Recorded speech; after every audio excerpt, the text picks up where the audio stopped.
অচাই গাঁৱৰ ঘটনাটোতো এইটো U P P এলৰ গুণ্ডামি এইটোতো ধৰিছে বোলে চেয়াৰমেনক জেলত পঠাব লাগে সেইটোতো বেআইনী হৈছে মুঠতে দাদাগিৰিটো কমা নাই এতিয়াও বেছি হৈ আছে ইউ পি পি এলত আমাৰ এইবাৰ আৰু দলৰ পৰা একটা সিদ্ধান্ত হৈছে যে প্ৰাইমাৰী লেভেললৈকে আমাৰ দলৰ কৰ্মীসকলে মিটিং কৰিব আৰু মিটিং কৰাৰ মেইন কিবাটো হ'ব আমি বি টি চি চৰকাৰ অহাৰ পিছত বি টি চি অঞ্চলৰ ৰাইজৰ কাৰণে ছাত্ৰ ছাত্ৰীসকলৰ কাৰণে বা গৰীব দুখীয়াসকলৰ কাৰণে বা ইয়াং ল'ৰা ছোৱালীৰ সকলৰ কাৰণে কি আঁচনি লৈ পেলাই আমি কাম কৰিম সেইবিলাক বিষয় লৈ আমি গ্ৰাছৰুটলৈকে গৈ আছোঁ প্ৰাইমাৰী লেভেলত মূল ইছ্যুটো প্ৰমোদ বৰহাটাও বি টি চি বাছাও মালা পিন্ধিলেহে মই কনফাৰ্ম কৰি ক'ব পাৰিম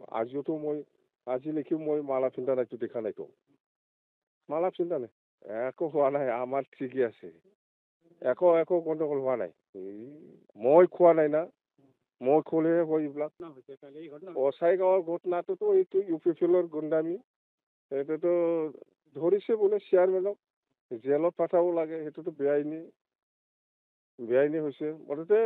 দাদাগিৰিটো কমা নাই এতিয়াও বেছি হৈ আছে ইউ পি পি এলত আমাৰ এইবাৰ আৰু দলৰ পৰা একটা সিদ্ধান্ত হৈছে যে প্ৰাইমাৰী লেভেললৈকে আমাৰ দলৰ কৰ্মীসকলে মিটিং কৰিব আৰু মিটিং কৰাৰ মেইন কিবাটো হ'ব আমি বি টি চি চৰকাৰ অহাৰ পিছত বি টি চি অঞ্চলৰ ৰাইজৰ কাৰণে ছাত্ৰ ছাত্ৰীসকলৰ কাৰণে বা গৰীব দুখীয়াসকলৰ কাৰণে বা ইয়াং ল'ৰা ছোৱালীৰ সকলৰ কাৰণে কি আঁচনি লৈ পেলাই আমি কাম কৰিম সেইবিলাক বিষয় লৈ আমি গ্ৰাছৰুটলৈকে গৈ আছোঁ প্ৰাইমাৰী লেভেলত মূল ইছ্যুটো প্ৰমোদ বৰহাটাও বি টি চি বাছাও মালা পিন্ধিলেহে মই কনফাৰ্ম কৰি ক'ব পাৰিম আজিলৈকে মই মালা পিন্ধা নাইতো দেখা নাইতো মালা পিন্ধা নাই একো হোৱা নাই আমাৰ ঠিকেই আছে একো গণ্ডগোল হোৱা নাই মই খোৱা নাই না মই খোলেহে হয় এইবিলাক